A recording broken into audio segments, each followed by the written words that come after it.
Welcome everybody to Out of the Box Healing. This is Jessica, and I'm a foot zone and quantum healing practitioner, and I'm passionate about healing and helping others also on their healing journeys. I'm really excited today to have Ashlynn Allen here with me today. She has done many podcasts throughout the years. Recently, she is a part of a podcast called This is Ashlynn. You can find it on Spotify and also Apple Podcasts.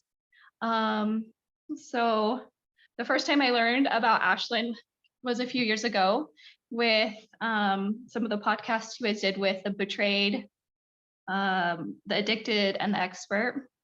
And that was when I first really came to know you and kind of hear your story. And I was really just blown away by the courage that you and your former spouse displayed in sharing your story. I think so many can relate to it. And there's so much, like there's so much shame and like taboo about talking about some of these topics. And so I just have really loved and admired you from afar. And just to get started, would you be willing to kind of introduce to the viewers a little bit more about who you are and what you do? You bet. And just hearing you say so many people can relate. It's terrible and I hate it when someone new comes into my life because we connect in our pain. But it is true. It's the best worst club that I've ever joined. And it's the once betrayed. And over the years, I've now gotten to be friends with the betrayers as well, and gotten to see both sides of the healing. And both sides deserve that healing and the life and love that they have always wanted. And for some of us, it works out to remain in the marriage and continue on with that and rebuild. And for others, it does not. And I've done both. I stayed and we worked through it for years, and then we grew apart and ended our marriage. So I am divorced, and it's a crazy thing. I never thought I'd be there. I also never thought I'd be sharing publicly taboo topics, but I really do try my hardest to show up for the older versions of me who felt so alone and, full of shame and hiding what was happening in my marriage and within my heart because I was too afraid to ask for help. And so I show up for me. So when you see me on Instagram or on my podcast, I'm talking to me more than anyone. And I get to help women from around the world who are the ones betrayed work through that. We do online groups, and then I do retreats. I have one for divorcees. We're going to Iceland in just a month to just reclaim and find that freedom again. And so, yeah, I get to witness some really beautiful parts of a woman's journey, which is to find herself again after heartbreak. Yeah. It really is going back to that choosing yourself, which it can be so challenging. I think even culturally, we're not really taught to pick ourselves. And so when we start doing that, it can feel so foreign. It's like, I'm doing something wrong here, So how did you get to that realization for yourself? Well, it's interesting you say that because just the other day, I was talking to a friend and said, when I became more confident, I didn't think I was even cute, until I was about 36 years old. That's a long time to think you're ugly and not worthy and not enough. And my now boyfriend, it's like, it blows his mind. How did you think that long that you were not enough? But then it also makes sense based on how my marriage was for 21 years.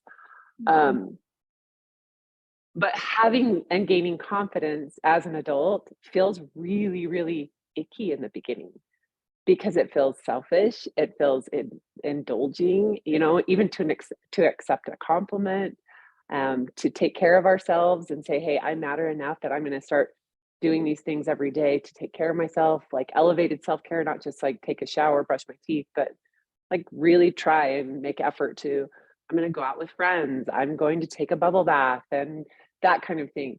It's uncomfortable at first. And I do think, like you said, it's the society. I was taught to people please. I was taught to take care of everyone else. And then culturally, be the mom. And so even though I've always kind of had a job and chosen to work and be a mom, it's still was foreign to me, to accept that I am worthy of all the things and to start to really take care of myself. So I think of the take up space. Yeah. I just didn't feel like I could take up space and use my voice. And it was really, really scary for me after my divorce to do so with men. I just felt I had to work through a lot of the betrayal of men and feeling more dominated with their voices, and to stand up in my own way for myself that wasn't angry and mean, but soft and beautiful, and honoring me more than honoring the people around me. So now I Yeah. can do both.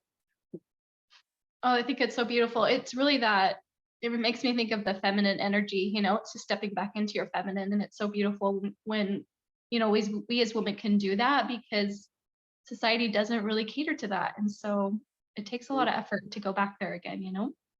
Well, and as a single mom, it's tough to stay in that feminine energy when you really are taking care of both sides. You're the mom, you're the dad. Yeah. And we don't really have a lot of choice in that. And so just the other day, we were talking about some of the little things that I try to do to come back to that is dancing, and Mhm. especially dancing with a man. And I'm terrible because I want to lead. And they have to keep like, no, stop. Like, let me show you where to go. And I'm like, oh my gosh, I'm so bad at this. Yeah. But it also makes sense. Every day I'm showing up as the masculine and the feminine, which we all have both, but single moms, it's a little different. It is. It's tricky. It's funny because I took up some dancing recently and had a very similar experience. He was like, "Look, you just need to let go." And I'm like, oh, that's so hard. I don't know how to. Like, yeah, there really is Oh something yeah. to. So for the viewers that don't really know your backstory, would you mind giving a little bit to it, and like what led you to the Betrayed, the Addicted, and the Expert podcasts? Sure. It's definitely not my life plan, but here it is. So Mm. I got married very young. I was 19 years old, and I grew up in a religion that that was the next step. And I didn't think a lot about it, and neither did he. So it was just exciting to get married. And we got married without talking about very much. And so now dating as an adult, I see like, oh, wow, I wish I could have done it different. Um, so, week one of being married, it already felt off. There were already secrets being kept. And that was heartbreaking for me. Like I knew my gut was saying something was off, but I had zero skills of how to communicate in a loving way or to ask questions that were clarifying. It was just assumptions, creating stories, and then being mad. So I would, over the years, um, ask accusatory questions. Like I didn't leave room for him to answer yes or no. It was just defense. Like the dukes were up, and he was ready to fight, because whether he was guilty or not, I wasn't even giving him a chance, to be honest. And so I found out fairly soon, the first 6 years, that he had this secret compulsion with pornography. So it started there. It happened throughout his life since he was 12 years old. And so that's a painful thing for most partners to find out. Is one, it's secretive, but two, that it's like, wait, I'm right here. Why are you going to this thing on the internet or on your phone when I'm right here? So it was confusing for me then. And then he had an emotional affair, which a lot of people don't know what that is, and often kind of brush it away. But it actually has a lot more impact sometimes than a physical affair, because it is a connection. It's the parts of your relationships that most of us love the most. It's the emotional connection, you have spiritual connection, you're talking about your inner world together. And it wasn't something he planned to do. It was something that happened at work, commiserating about marriage. And that's tricky, because your work friends, you spend a lot of time with them. And so it turned into this thing. They got caught. That couple ended up divorcing, unfortunately, over it. And we kept trying. And 6 years later, we did some therapy here and there, the wrong kind of therapy, I will say. We went to a sex therapist because we thought that must be the problem. They said they called him a sex addict and that he needed to go to a 12-step program. So he started that, went to class, but didn't do the work, right? Which he fully admits on the podcast. 6 years later, he had another affair. This one was a little bit different. It's emotional and some more of the physical side. And it was too much at that point for me, where I'd hidden it for so long. I told no one really.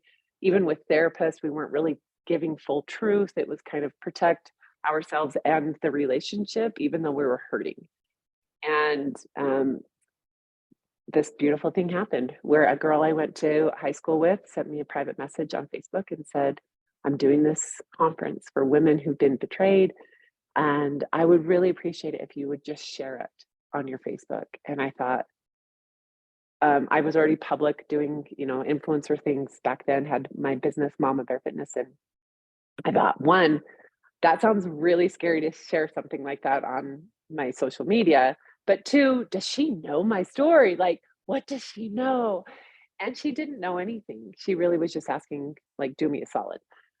But that was the first time that I shared my story. And now I get women who do that on, the weekly. And I know that feeling. It's scary. It's terrifying. Are they going to judge me? But it's also safe because you don't really know them and you don't see them at the grocery store or at church or anything like that.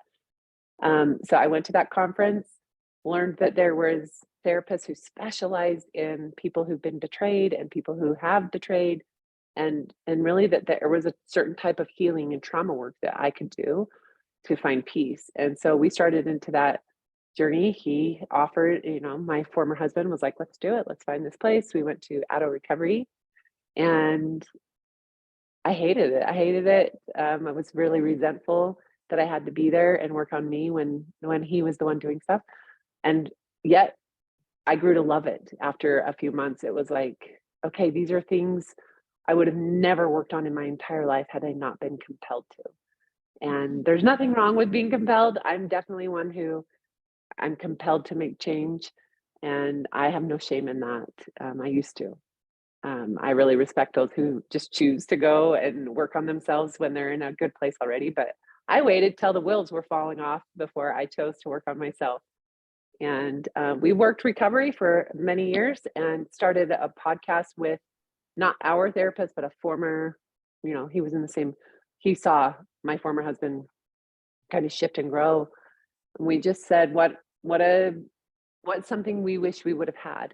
And it was hearing from both sides, the betrayed and the addicted, and a therapist who could really find the kind of explain what was happening. And so from there, we became a top 10 podcast and got to help people around the world just by showing up and giving a little bit of our inner world. And unfortunately, our marriage ended. But I'm two years into the divorce, and we both are grateful for how awful it was, that divorce, because it gave us both a gift. And, I didn't see it in the beginning. It was really painful and almost another form of betrayal, but it's been a gift. It's been a gift that I didn't know I needed, and has given me more opportunity to, again, compelled to work on more of myself. Yeah. Well, I just think you guys are amazing and remarkable to just share your story. I just think it's takes a lot of courage. So I really appreciate the things I've learned from you guys. What do you feel like you've gained through this process? Through sharing? Yeah, just your experience. Like I'm curious, like how that occurs for you. I know it's kind of a loaded question, but Yeah. So it's tricky because I'll answer both sides, I guess, because I was an interior designer before this. I had a life before this work, and like I said, I really had no plans for it, and I pushed it away for a long time. But yet now it feels like this is my purpose. This is why. It's just a different feeling to be able to witness women shifting real time in front of your face, than helping people spend a lot of money on their home, which that was fun too, but it was just different. when people reach out and say, I want to do what you're doing, I want to share my story, and how do I start and what do I do? I think I have no idea. I didn't plan on doing this. It went viral. It was just this weird thing that we chose to do. And everything's kind of fallen into my hands, and I've taken it. So I don't know how to advise people how to do that part of it, other than to make sure that you're prepared. The minute we shared, it went viral. We had people at our doorstep. We had emails, texts, phone calls of people that knew us saying, we need help too. We had no idea this is where you were. It was just, it was a big weight that was dropped on us that we were not prepared for. And so after we shared our stories, when I started hosting these online groups, and it really shifted my world. I waited 1.5 years after we shared our video because I just didn't feel perfect. I know I'm not a therapist. Why on earth would people want to work with me? And my therapist would continually say, you're an expert in your field. Like, most of my clients are actually in therapy, but then they come to our group setting and it's different. They can cross talk, they're learning from each other. And that's the one thing that really helped me in my own journey. And so I love being able to give the gifts of like, oh, this helped shift me in such a big way, and I want you to have it too. And so that's really what I try to do with the groups and the retreats, is spread that magic. I mean, we live in a place where it's kind of the mecca for healing, and up here in northern Utah, and we have so many different modalities to work through trauma and pain. And so for me, the life I have now, maybe on paper looks messy. I met someone the other day and they're like, oh, you're so brave and you're so this. And I just hear that and think, no, like that isn't me. I'm just showing up. I'm just showing up, and I'm trying to use these skills that I've desperately grasped onto and loved, but it's radically changed my life for the better. So on paper, my life looks messy, but I am the happiest I have ever been. And I'm not married right now. Like, my life is not at all what I planned, but it's been this beautiful journey that was unexpected. Yeah. Well, I think too, it goes back to the like me just observing you, like even through your divorce, like I've observed you, and it's like when you share your story, you don't realize like you're passing on like that, gosh, what's the word for it? It's like a vibration, that you're passing on to someone else, and you're giving them hope to say, oh, I can do that too. Like, so it's just a Yeah, really just beautiful process. I like saying how you said that, because it's what my friend did for me, Mhm. and helped me feel brave and say, okay, I dare tell someone my story because I need help. I'm Mhm. tired of feeling this way. Um, it is crazy to think that like a small thing on the internet can give in that sort of way, and help someone change their life. I don't really do anything. I share me, but they have to be the ones to actually do the work and choose themselves. And so that's cool. I love it. Yeah. Well, it's kind of like it makes me think of the mile. You know how they never thought like they could get it past a certain time frame, but then once they did, like, everybody was doing it. And so it's kind of the same. I think it's modeling progress, which I think is just so beautiful. So I love that about what you're doing. Um, let's see, what else do I have here? Um, let's see. Well, the other thing I just wanted to bring up too is these topics can be so taboo. I know when I've tried to share certain things that I've struggled with, and in relationships, oftentimes Mhm. it wasn't fostered with, I wasn't received well, I should say. So have you Mm. had a lot of that as well, or has it been mostly positive for you guys? Um, well, our divorce was not received well. People were very upset over that. Yeah. Um, and we tried to be as boundaried as we could with really setting people up, like, here's what's happening. This is actually our real life. And I don't have space to soothe people who are upset. And so I really tried to show up like it was a shock to us both. It's not something that we were hiding, that kind of thing. And we're not answering questions. We're not telling details. We did do a podcast that was kind of a farewell type of thing, but That would be, I think, the only thing. Uh, what I've told people who want to share vulnerable stuff on the internet is I really try to set myself up. Like I explain why I'm about to share what I'm about to share and how it impacted me by staying quiet or staying small. So for instance, I do these things called freedom photos. And it's when I go on a hike, I find the solitude of no one's around and I take off my shirt and my bra and I take a, my back is facing the camera, but I'm showing the earth, like here I am. And I'm not just this sexual being. I am a woman and I'm a body and I'm also a sexual being. But I just, for me to pull away from all of the sexualized narratives in my head of what a woman's body is because of how it damaged my relationship and then hiding it for so long and protecting women on the internet. I don't want to show my cleavage or my shoulders or whatever to protect other women who were hurting. I knew what that felt like. Um, it's it's been really beautiful for me to have those, but if I don't set it up before I share those photos, people are very confused.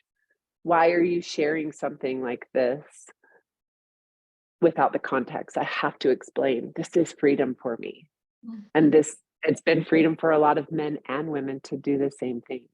So it's not freedom for everyone, but for me, that would be my only tip is to really set yourself up and not leave a lot of room for the questioning or the judgment. They're going to judge anyway, but I don't leave a lot of room for people to leave those kind of comments, I guess. That's such good advice, like setting that up. I love that. And I love too the idea of just owning who you are and doing that in nature. And you're in a safe space. You're not there to harm anybody or do anything inappropriate. You're just there to be you and to heal from that trauma. So I think that's really beautiful.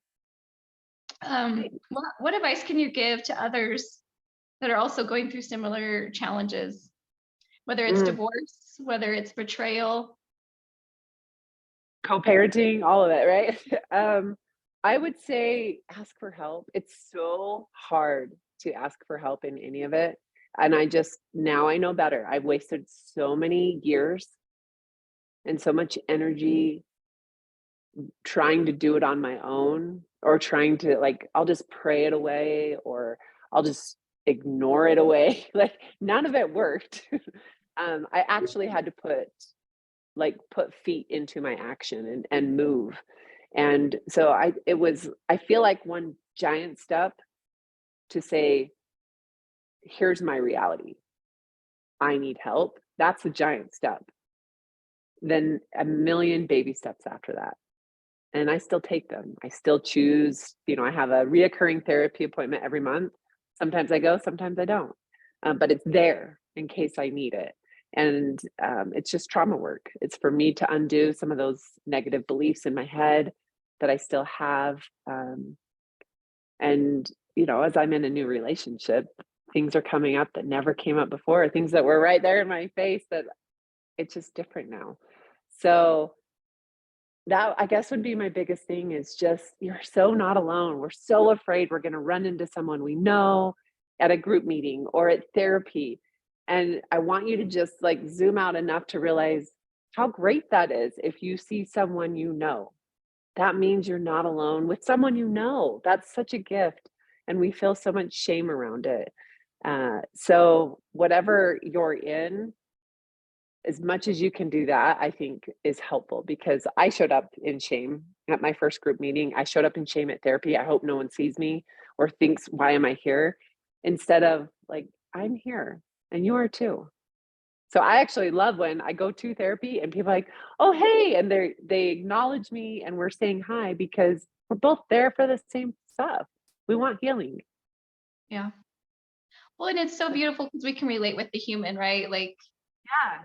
And I think again, it goes back to culture. I think sometimes we're taught we need to be perfect and it's these false belief systems that are just really creating such walls between us all, and it doesn't need to be. So I love that. I think too, rejection can like rejection in these types of situations can be so big. Like, what Mhm. did you do personally that really helped you to just like throw that to the wind and, step into your power, your personal power like you have? The rejection is giant after divorce. Like betrayal was rejection, absolutely, but I felt like the divorce was even harder for me. And part of it is I think because I had tools, I knew how to feel. Whereas when I was first going through betrayal, I was still learning how to feel. And so it felt painful, but this was a whole new level of pain. I mean, I was suicidal when the divorce was like said, this is what I want to do. And for me, it was, I got to that place because of the lack of hope I had in my future. I didn't see anyone who would want me after that. I had a partner who was saying they'd rather be alone than be with me. Who on earth would rather, who is going to pick me after that? You're so low. Yeah. Um, the day I was suicidal, it was Valentine's Day. The next day, I called the doctor, and I had a girlfriend that I FaceTimed in that moment, and my former husband came and just held me in that moment and apologized, but also was like, "You're a mom. You're a mom of these kids. Like we're still a family, and we need you here. Like you need to." So he still showed up in that for me, but I went to the doctor. I got on Wellbutrin, and it was a miracle for me that it worked the day of. I know that's not normal, but I'm like, I don't care if it was placebo or not. It saved my life. I got into therapy. I was going weekly to help just like download all of these horrible thoughts and beliefs that I was having, all the work that I had done after the betrayal to rebuild my self esteem and to trust myself again and to believe that I was enough. It like everything came back like I'd never worked on it before. And it was heartbreaking. Like, what? I've done so much work to get here and to love myself. And here I am again. But what I've learned is it's a new arena. Of course, I felt all those same feelings again because I'd never been there and I was alone and in a very new way and trying to run a business on my own. And it just was a lot all at once. So therapy, medication, um, I highly, highly recommend finding people in the same boat. So, but maybe two steps ahead, not people who are behind you or right there with you. But it is a very helpful thing to have. I Marco Poloed a lot of my girlfriends. And so we have these groups of where the divorced moms, and some have remarried now, but it matters to have people who get it and who aren't judging when we feel crazy and when we feel low and then we feel that desperate desire to have hope in our future, but we just don't feel it. They can help remind you. Um, and then having stuff to look forward to. I've always taken care of myself the last 10 years, but I added that one in after my divorce because one, I was hopeless of my future, but I had to start planning. I planned a lot of trips during that time when I didn't have my kids, when I was sad and lonely. It's like, okay, well, I'm just going to go and explore and adventure and find me again. And that helped me as well, like reclaim and come back to myself, learn to trust myself again. Little ways I built trust again was because it was like, how did I not see the divorce coming? So I must not, my gut must be off, right? Well, it wasn't. Um, but I had to rebuild with like, I'm going to dye my hair, but I'm not going to ask anyone. I'm going to cut my hair. I'm not going to ask anyone for their opinion. I'm going to trust that my opinion is the most important. And so that was new for me. And it sounds silly, but if you've been in a place where you've lost trust with yourself, it makes 1,000% sense. So like, I'm going to go buy myself food and I'm going to get something different than I normally get. And I'm going to trust that decision or it just little things like that really mattered to me. Um, and then the book, if you're going through divorce, conscious uncoupling, the work with that, every chapter has work to do.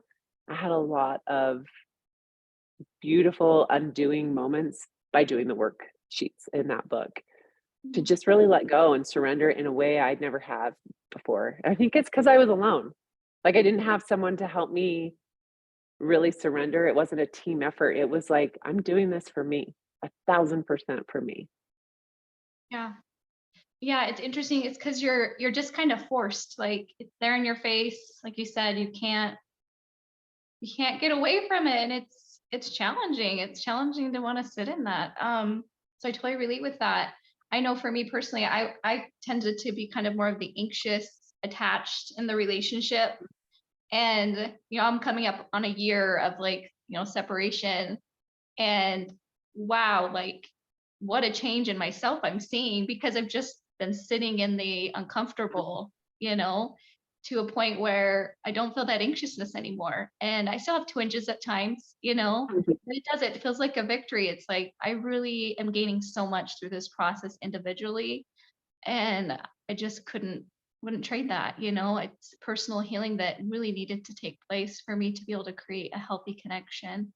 And so I think sometimes it can be hard though, because we can see those that we love, and we still care for them.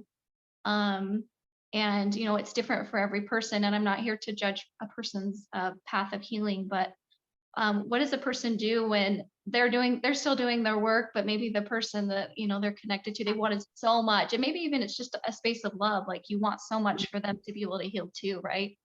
And Yes. what advice do you give to people that maybe they're not quite seeing that, in that partner? I guess there's a huge layer of surrendering because, right, you've already Mhm. uncoupled, but um So you're saying like you're divorced or you're no longer a couple. How do you deal with that when one person's doing the work and one's not? yeah, because I think you're still always affected whether there's children or not.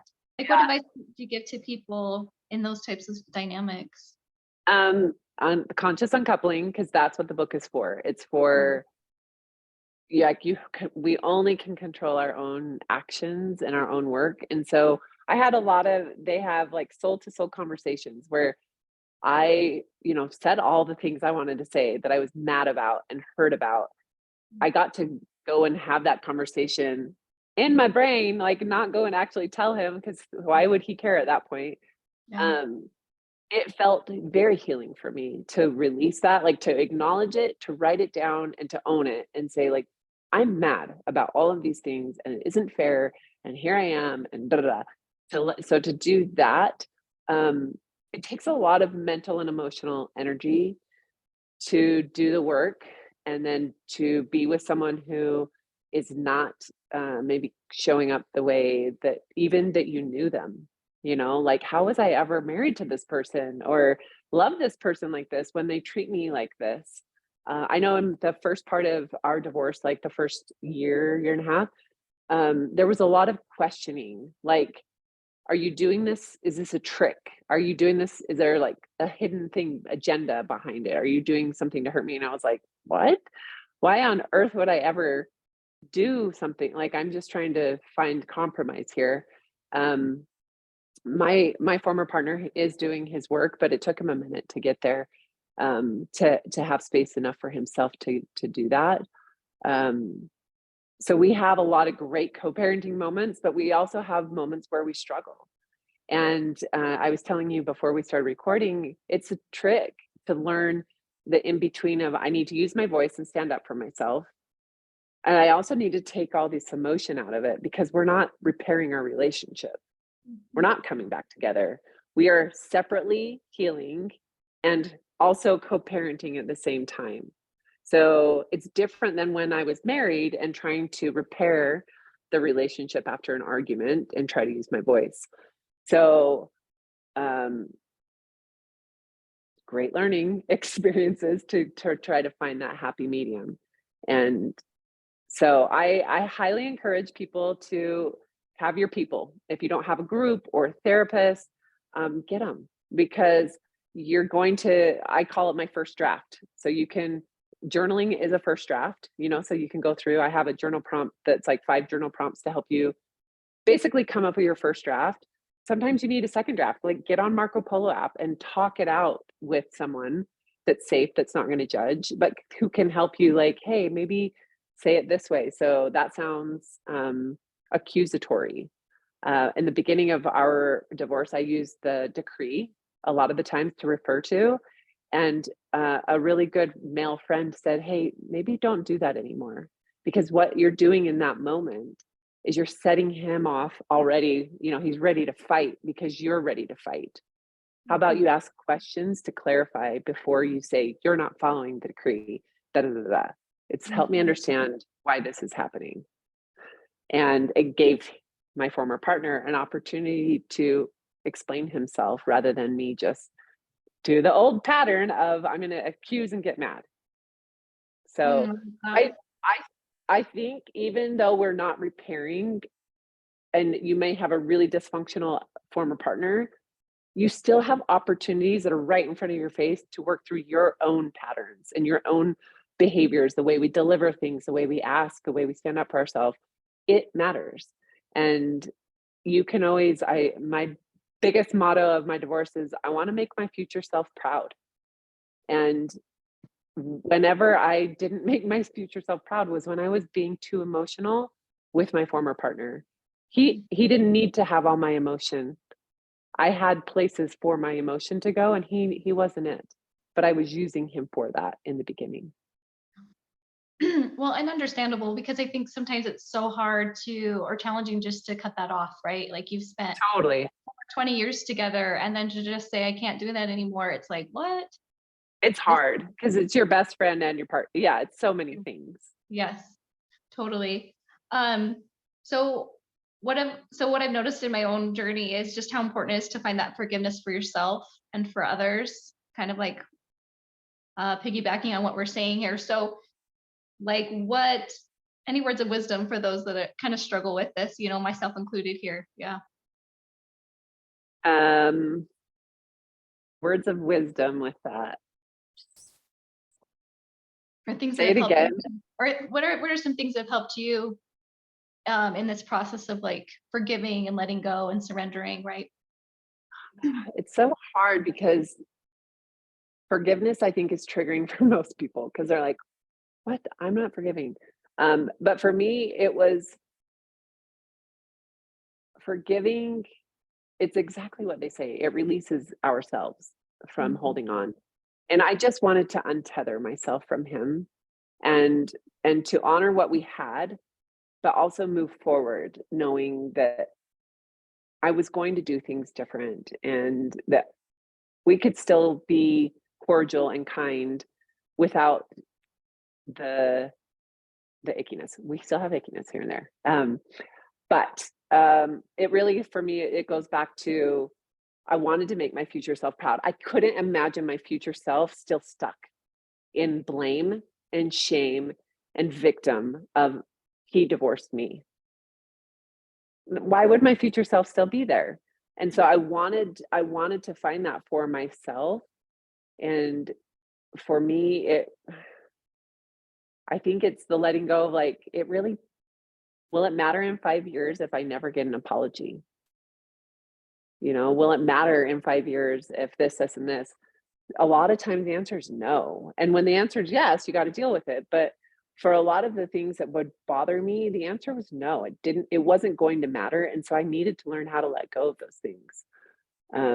I have gotten apologies since the divorce. And it's like what every girl dreams of after a divorce is like, I wish they would just acknowledge how painful it was and how abrupt and it's unfair and blah, blah, blah, blah. And I'm like, I get it. I've had both where I was blamed and not acknowledged and then totally given the apology. And I'll tell you what, once you've let go, the apology is great, but it gave me very little because I'm not in a place where I'm like, I need that so much.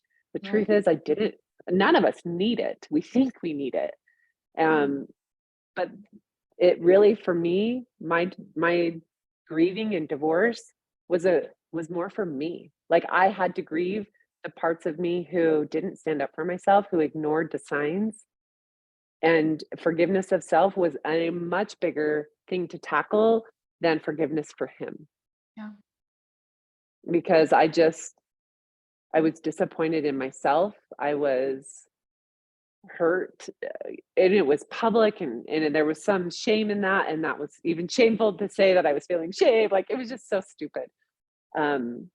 But now the reality is I can see what he did and he owns that it was abrupt and quick, but it was a gift.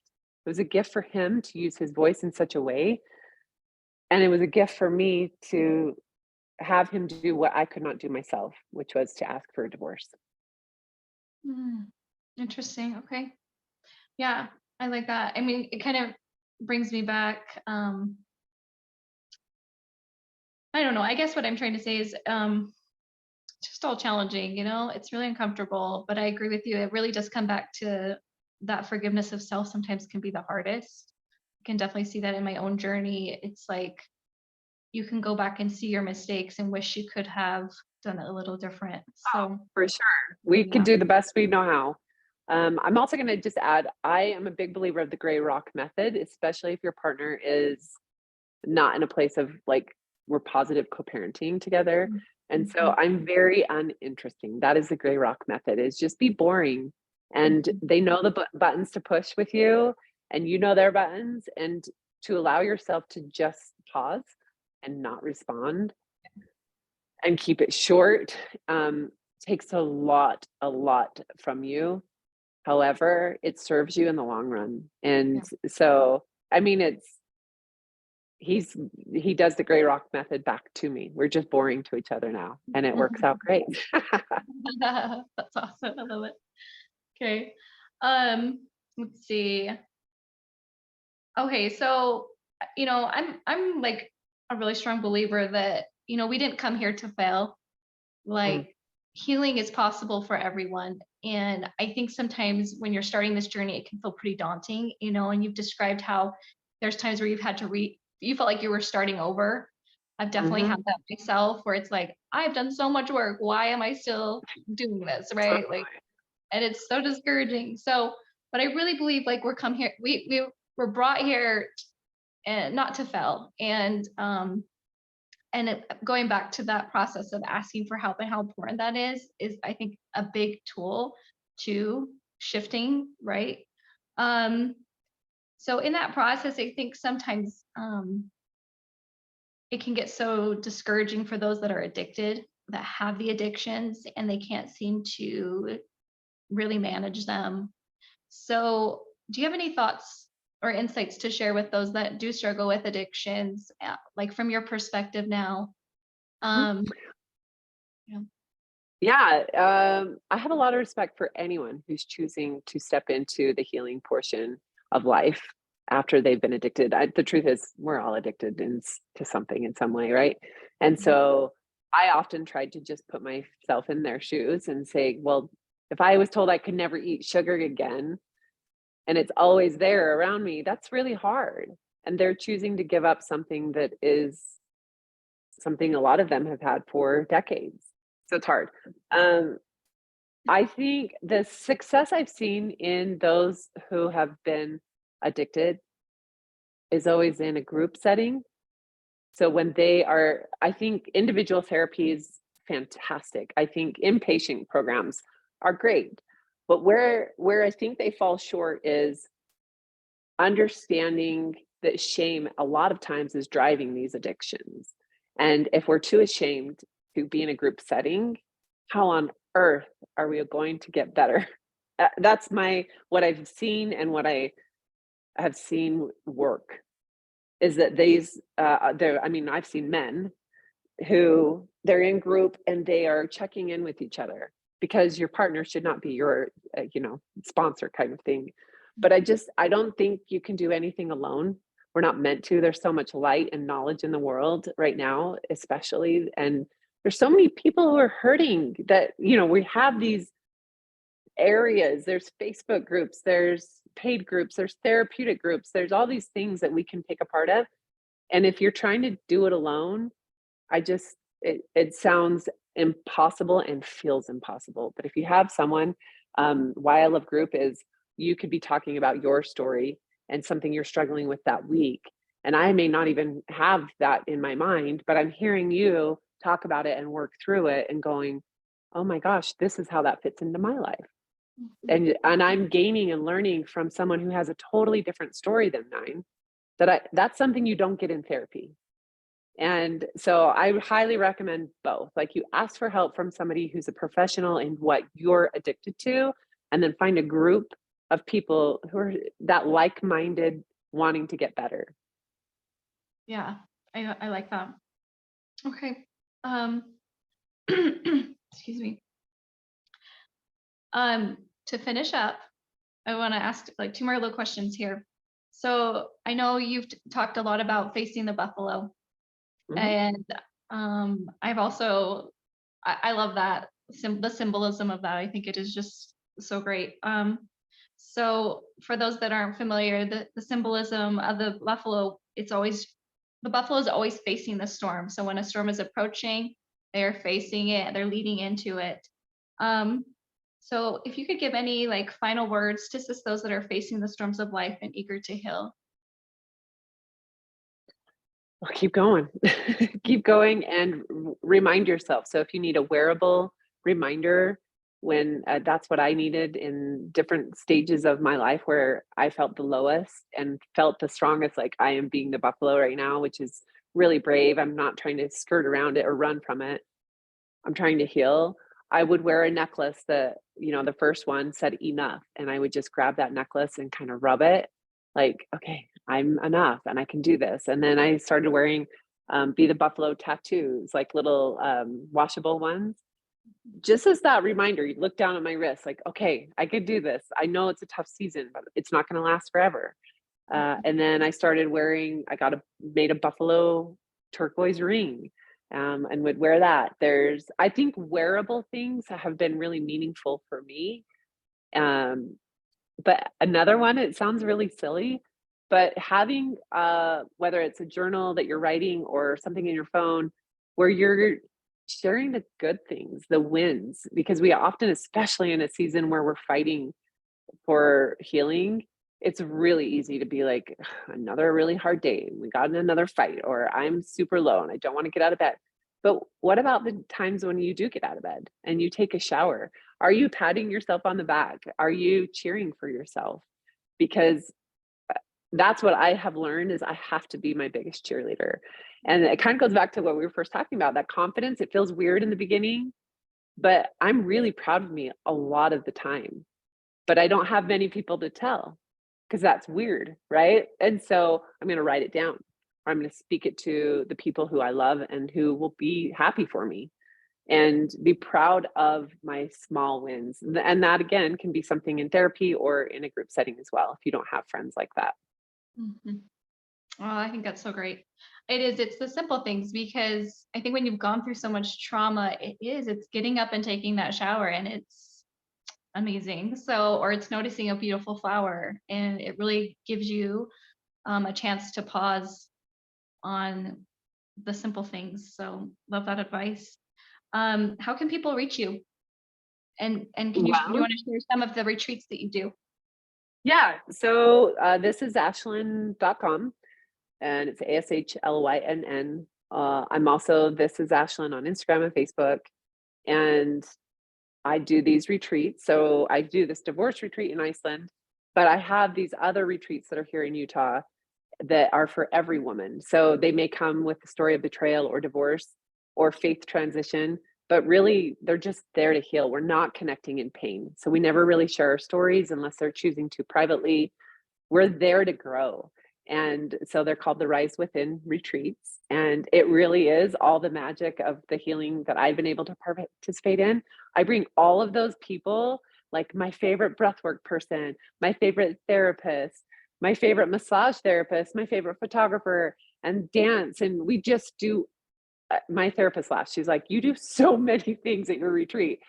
I just want everyone to have the magic. And it is so fun to see them come in on day one and be nervous and scared. They're so uncomfortable. They just traveled alone and here they are with a bunch of other women they don't know. And we just dive right in. And by the end, they're like, I love you. And they love each other. And it's days. And it's one of the coolest things. One of the massage therapists is a man. He said, I have never seen people shift so quickly. I don't know if men can do this. Is it like, is this a woman thing that women can collectively come together and just heal? And I do think there's power in it. I think we have a little bit more magic. to say there's collective energy that we're willing to be vulnerable and be really scared and say, I'm going to do it anyway and do it with me. We can do this. So yeah, I have another one coming up in November, and it opens early bird pricing Mother's Day weekend. Awesome. Okay. Thank Yeah. you so much. I think I just love the light that you're spreading, and I love the message that you're sharing. So thank you so much for taking the time to do this with me. Want to thank the viewers for listening, and just send so much love and healing to those that are listening. So Yeah. Thank you. Thank you for creating space for this to even happen. The world needs more voices saying we're not alone. So thank absolutely. you.